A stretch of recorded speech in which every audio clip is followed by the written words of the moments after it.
Berta Prieto, creadora emergent en l'escena cultural catalana, presenta Del fandom al troleig, una sàtira del bla bla bla, com a producció pròpia a la Sala Beckett. Amb aquesta obra demostra el seu talent com a directora, com ja es va fer evident a Derecho a Pataleta i Autodefensa.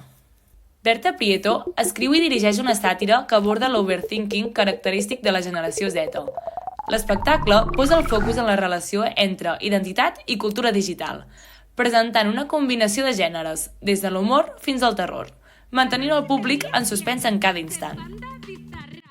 Jugajuntes Smasher Pass, Netflix Smash, Filmin Pass, Tara Smash, Humana Pass. Les obres de Prieto reflecteixen els seus ideals crítics contra la societat actual, burlant-se de les convencions establertes, les hipocresies socials i els valors capitalistes.